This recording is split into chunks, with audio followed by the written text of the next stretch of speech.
പുതുമുഖങ്ങളിൽ നിന്ന് നമുക്ക് നേരെ സൂപ്പർ താരങ്ങളിലേക്ക് വരാം. നമ്മുടെ സൂപ്പർ താരങ്ങൾ ആരെങ്കിലും വെച്ച് ഒരു ചിത്രം ചെയ്യാൻ താങ്കൾക്ക് പ്ലാൻ ഉണ്ടോ? ഇനിയുള്ള ലക്ഷ്യം അതാണോ?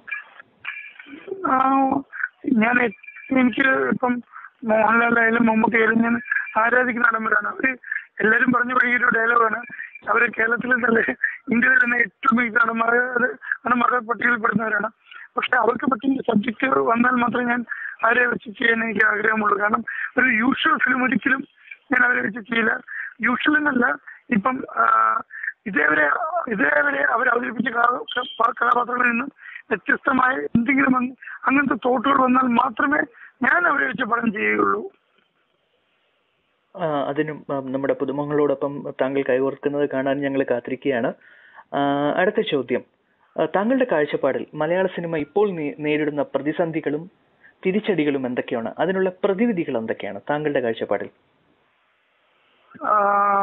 സ്ഥിരം ചട്ടക്കൂടുകൾ പൊളിച്ചു മാറ്റുക എന്നുള്ളതാണ് അതിനുള്ള ഒറ്റവാക്കിലുള്ള ഉത്തരം. കാരണം ഇവിടെ ഒരു പടം ചെയ്തെടുക്കാൻ ഉണ്ടാകുന്ന ബുദ്ധിമുട്ടുകൾ ഭീകരമാണ്. കാരണം അതായത് ഇവിടെ നമ്മളൊരു പടത്തിനെ കുറിച്ച് ആലോചിക്കുന്നിടം തൊട്ട് നമുക്കുണ്ടാവുന്ന തടസ്സങ്ങൾ, അത് എനിക്കത് വെളിയിൽ നിൽക്കുന്നവർക്ക് ഒരിക്കലും മനസ്സിലാവില്ല.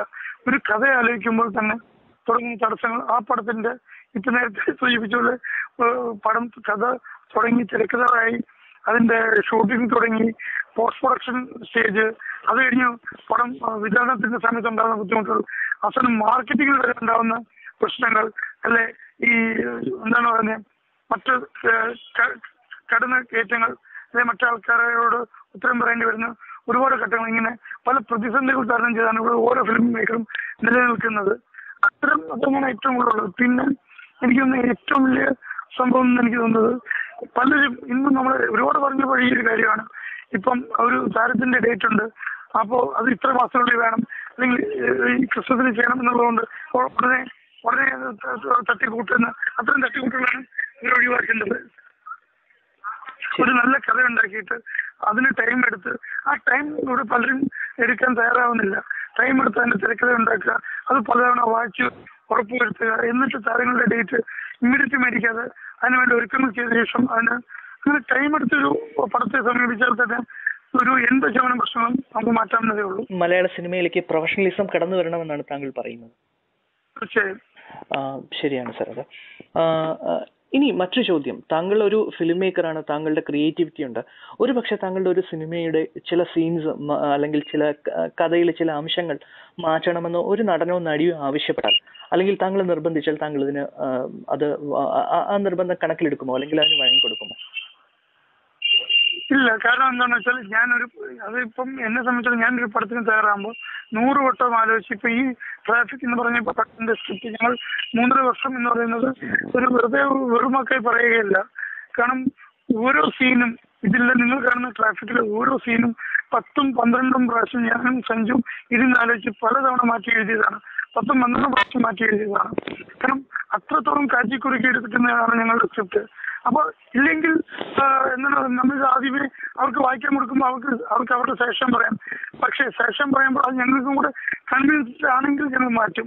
അല്ലാതെ പലരും കാണിക്കുന്ന പോലെ അവിടെ വെച്ചൊന്നും പറയാതെ ലൊക്കേഷനിൽ വന്നിട്ട് മാറ്റാൻ പറയാം, അങ്ങനെ മാറ്റാൻ ഞങ്ങൾ തയ്യാറല്ല. പക്ഷെ ദൈവാനുഗ്രഹത്തിൽ അങ്ങനെയുള്ള ആർട്ടിസ്റ്റുകൾ ഞങ്ങൾക്കില്ലായിരുന്നു. മാത്രമല്ല ഞങ്ങളുടെ അധ്വാനത്തെ മാനിക്കുന്നവരായിരുന്നു ഞങ്ങളുടെ ആർട്ടിസ്റ്റുകൾ. ശരിയാണ് സാർ. ഇനി നല്ല മേക്കേഴ്സ്, നല്ല ഫിലിം മേക്കേഴ്സാണ് നല്ല സിനിമകളുടെ ശില്പി. നല്ല കൂട്ടുകെട്ടുകളാണ് നല്ല സിനിമകൾ ഉണ്ടാക്കുന്നത്. ഈ സ്റ്റേറ്റ്മെന്റിന് ഒരു തെളിവല്ലേ ട്രാഫിക്? രാജേഷ്, ബോബി സഞ്ജയ് എന്നിവരുടെ കൂട്ടുകെട്ടിന്റെ ഔട്ട്കം അല്ലേ ട്രാഫിക്കിന്റെ വിജയം? ഇതിനെ എങ്ങനെ വിലയിരുത്തുന്നു? തീർച്ചയായും. കാരണം ഞാൻ നേരത്തെ പറഞ്ഞില്ല, ഞങ്ങളൊരു സിനിമയ്ക്ക് വേണ്ടി കൂട്ടുകൂടിയവരല്ല.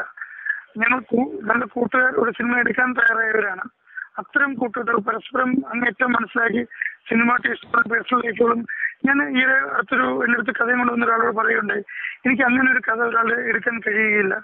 ആദ്യം എനിക്ക് അയാളോട് ഒരു പേഴ്സണൽ റിലേഷൻ ഉണ്ടാവണം, അയാളുമായി എനിക്കൊരു നല്ല ചെങ്ങാത്തം ഉണ്ടാവണം, അയാളുടെ ടേസ്റ്റുകളും ഒന്നുപോലെ പോകണം. അതിനുശേഷം മാത്രമേ എനിക്കത് സ്വീകരിക്കാൻ കഴിയുകയുള്ളൂ. കാരണം അല്ലാതെ ഒരു പടം എടുക്കാൻ വേണ്ടി നാളെ ഒരു തിരക്കഥാകൃത്തിനെ സമീപിക്കുകയും അതിനുവേണ്ടി മാത്രം അവരായിട്ട് കൂട്ടുകൂടാൻ എന്നെ കൊണ്ട് കഴിയുകയില്ല. അറ്റ്ലീസ്റ്റ് എന്നെ കൊണ്ട് കഴിയുകയില്ല. സിനിമയുടെ മാനുഷിക വശം അതാണ് താങ്കൾ കണ്ടെത്തുന്നത്. തീർച്ചയായും. ഇനിയും ഈ കൂട്ടുകെട്ടിൽ നിന്ന് ഞങ്ങൾ എന്താണ് പ്രതീക്ഷിക്കേണ്ടത്? കൂടുതൽ നല്ല സിനിമകൾ ഉറപ്പായും പ്രതീക്ഷിക്കാം. കാരണം തീർച്ചയായും ഈ വിജയം ഞങ്ങൾക്ക് തരുന്ന ഊർജം പറഞ്ഞറിയിക്കാതെ വയ്യ. കാരണം ഇനിയും ഞാൻ ഇപ്പം കഴിഞ്ഞ ദിവസം സഞ്ജയോട് പറഞ്ഞൊരു കാര്യമുണ്ട്, അറ്റ്ലീസ്റ്റ് നമുക്കിനി എന്ത് പരീക്ഷണം നടത്താം. കാരണം ഈ പരീക്ഷ വിജയിച്ചുകൊണ്ട് അറ്റ്ലീസ്റ്റ് നമ്മുടെ കൂട്ടുകെട്ടിൽ നിന്ന് ആൾക്കാർ വ്യത്യസ്തമായ പടങ്ങൾ പ്രതീക്ഷിക്കും. അതുകൊണ്ട് തന്നെ നമുക്ക് യാതൊരു സങ്കോചവും കൂടാതെ പുതിയ പരീക്ഷണങ്ങൾക്ക് ഏർപ്പെടാം.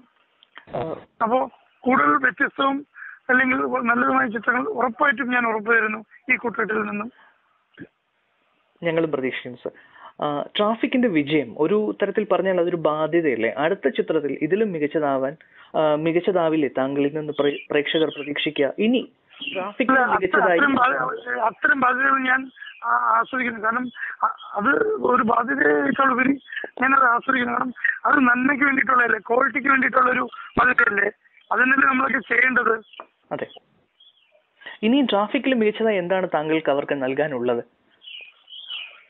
കാത്തിരിക്കൂ, അത് കാത്തിരുന്ന് കാണാം. ശരിയാണ് സാർ. ഇനി ട്രാഫിക് ഇനിയും കാണാനുള്ള പ്രേക്ഷകരോട് എന്താണ് പറയാനുള്ളത്? ഇത് ഇത്ര മികച്ചൊരു വിജയമാക്കിയ ആൾക്കാരോട് എന്താണ് പറയാനുള്ളത്?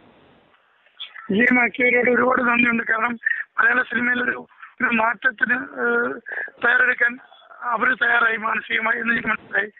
മാത്രമല്ല നല്ല സിനിമകളുടെ കാലം വീണ്ടും നല്ല സിനിമകളുടെ കാലം മലയാളത്തിൽ തിരിച്ചു വരാൻ തുടങ്ങുന്നു. അതിനുള്ളൊരു മുന്നോടിയാണ് ട്രാഫിക്. ഇനിയും നല്ല സിനിമകൾ ഈ വർഷം ഉണ്ടാവും, എനിക്ക് ഉറപ്പുണ്ട്. ഞാൻ തന്നെ പ്രതീക്ഷയോടെ കാത്തിരിക്കുന്ന സിനിമയാണ് രഞ്ജിത്ത് ശങ്കറിന്റെ അർജുൻ സാക്ഷിയും പിന്നെ ലിജോ പല്ലിശ്ശേരിയുടെ സിറ്റി ഓഫ് ഗോഡും. അതിലുള്ള വ്യത്യസ്തമായ പ്രമേയങ്ങളും ചിത്രങ്ങളും ഇനിയും വരട്ടെ. അതുപോലെ തന്നെ സന്തോഷ് ശിവന്റെ ഉറുമി. അപ്പൊ ഇനി ഒരുപാട് നല്ല സിനിമകൾ ഇവിടെ വരാൻ പോകുന്നുണ്ട്.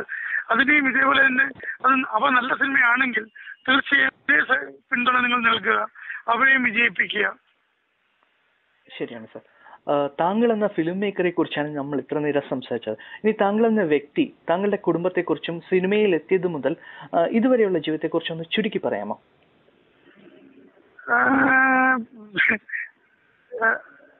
കുടുംബത്തിൽ എന്താ പറയാ, ഞാൻ ഈ നേരത്തെ പറഞ്ഞ എന്റെ ഫാമിലി എന്ന് പറയുന്നത് എന്റെ അച്ഛന് കേരള യൂണിവേഴ്സിറ്റിയിലെ പോളിറ്റിക്സ് വിഭാഗത്തിൽ മുൻ മേധാവിയായിരുന്നു. അദ്ദേഹം റിട്ടയർഡ് ലൈഫിൽ ഇപ്പം.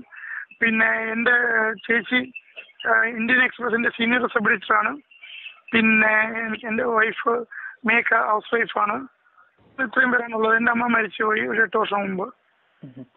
സിനിമയിൽ എത്തിയത് മുതൽ താങ്കൾ ഏത് വർഷമാണ് സിനിമയിൽ വന്ന് ആരുടെ കൂടെ വന്നത്? ഞാൻ സിനിമയിൽ എത്തിയത് 95-ലാണ്. ഞാൻ തച്ചുട വർഗീസ് സേവർ എന്ന പടത്തിൽ ടി രാജീവ്കുമാർ സാറിനെ അസിസ്റ്റ് ചെയ്തുകൊണ്ടാണ് എന്റെ സിനിമ ജീവിതം ആരംഭിക്കുന്നത്. പിന്നീട് വിജയ് തമ്പി സാറിനെയും, അതിനുശേഷം നിരന്തരമായി രാജീവ് അഞ്ചൽ സാറിന്റെ അസിസ്റ്റന്റ് ആയിരുന്നു. ഞാൻ ഏറ്റവും കൂടുതൽ വർക്ക് ചെയ്തിട്ടുള്ളത് രാജീവ് അഞ്ചൽ സാറിന്റെ കൂടാണ്. അദ്ദേഹത്തിന്റെ ഗുരു, ഋഷിവംശം, ബിയോണ്ട് സോൾ അങ്ങനെ ഒരുപാട് പടങ്ങൾക്ക് ഞാൻ അസിസ്റ്റ് ചെയ്തു. അതിനുശേഷമാണ് ഞാൻ ഷോർട്ട് ഫിലിം ചെയ്തു. ആൻഡ് എക്കോ എവേ എന്ന് പറഞ്ഞ ഷോർട്ട് ഫിലിം. അത് ബോംബെ ഇന്റർനാഷണൽ ഫിലിം ഫെസ്റ്റിവലിലും ഇവിടുത്തെ IFFK-യിലും സെലക്ട് ചെയ്തതാണ്. പിന്നീട് അവരിലൊരാൾ എന്ന് പറഞ്ഞൊരു ടെലിഫിലിം, അതിന് ഫിലിം ക്രിറ്റിക്സ് അവാർഡ് കിട്ടിയിരുന്നു. അതിന്റെ ബെസ്റ്റ് സെക്കൻഡ് ടെലിഫിലിമിനും ക്യാമറമാനുള്ള അവാർഡ് കിട്ടിയിരുന്നു. ജ്യോതിർമയെ വെച്ചിട്ടാണ് അത് ചെയ്തത്. അതിനുശേഷമാണ് ഹൃദയത്തിൽ സൂക്ഷിക്കാനിലേക്ക് കടന്നു വന്നത്. Thanks sir. ഇനി ട്രാഫിക്കിന്റെ ഇടവേള കഴിഞ്ഞു, ഇനി എന്തൊക്കെയാണ് മുന്നിൽ വരാനുള്ളത്? ഇനിയും അടുത്ത പടത്തിനുള്ള തയ്യാറെടുപ്പുകളിലാണ്. ഇപ്പോഴേ ഈ പറഞ്ഞ ഇനിയും എനിക്കൊരു 3 വർഷം കാത്തിരിക്കാൻ പറ്റില്ല. പക്ഷേ നല്ല സിനിമ നല്ല കാത്തിരിപ്പ് ആവശ്യമായതുകൊണ്ട് തീർച്ചയായും ഇനിയും ഇപ്പോഴേ അടുത്ത പടത്തിന്റെ ത്രെഡിലേക്ക് ഞങ്ങൾ കടന്നു കഴിഞ്ഞു. എന്താ പറയുന്നത്, വെയിറ്റ് ചെയ്യുക. അതെല്ലാം അങ്ങനെ തന്നെ ഇരിക്കട്ടെ, സസ്പെൻസ് ആയിട്ട്. ആ ഒരു അനൗൺസ്മെന്റിന് വേണ്ടി ഞങ്ങളും കാത്തിരിക്കുകയാണ് സർ. ഇതോടെ ചോദ്യങ്ങൾക്ക് ഒരു താൽക്കാലിക വിരാമമാകുന്നു. ട്രാഫിക് എന്ന സിനിമയ്ക്ക് തിരശീലയിൽ ഒരുപാട് നായകന്മാരുണ്ടാവാം. പക്ഷെ ട്രാഫിക് എന്ന ചിത്രത്തിന് ജീവിതത്തിൽ ഒരേ ഒരു നായകനേ ഉള്ളൂ, ശ്രീ രാജേഷ് പിള്ള. ശ്രീ രാജേഷ്, എനിക്ക് താങ്കളോട് വലിയൊരു നന്ദി അറിയിക്കാനുണ്ട്. ഇതെന്റെ മാത്രം നന്ദിയല്ല, സ്നേഹസല്ലാപം.com-ന്റെ സിനിമാ പ്രേമികളുടെ, മലയാള സിനിമ പ്രേക്ഷകരുടെ ഒക്കെ നന്ദി. ഈ ഇന്റർവ്യൂവിന് വേണ്ടി തിരക്കിൽ നിന്ന് അല്പസമയം മാറ്റിവെച്ചതിന് വേണ്ടിയുള്ള നന്ദി മാത്രമല്ല, നമുക്ക് അഭിമാനിക്കാൻ, ആസ്വദിക്കാൻ, അഹങ്കാരത്തോടെ ചൂണ്ടിക്കാട്ടാൻ ഒരു യഥാർത്ഥ വ്യത്യസ്ത ചിത്രം, ചലച്ചിത്ര അനുഭവം നൽകിയതിന്, ഇതിന് താങ്കളോടും താങ്കളുടെ സഹപ്രവർത്തകരോടുമുള്ള നന്ദി ഞങ്ങൾ അറിയിക്കുകയാണ്. നന്ദി ശ്രീ രാജേഷ്. ഈ ഇന്റർവ്യൂവിനും പ്രത്യേകിച്ച് നന്ദി. ഇനിയുള്ള എല്ലാ സിനിമകളും ശ്രദ്ധിക്കപ്പെടട്ടെ എന്ന് ആശംസിക്കുന്നു. താങ്കൾക്ക് എല്ലാവിധ ഭാവുകങ്ങളും നേരുന്നു. അന്ന് ഇതേപോലെ തന്നെ സാറിന് നിങ്ങളിൽ നിന്നും മുന്നോട്ടും പ്രതീക്ഷിക്കുന്നു. തീർച്ചയായും നല്ല സിനിമകളെ വിജയിപ്പിക്കുക.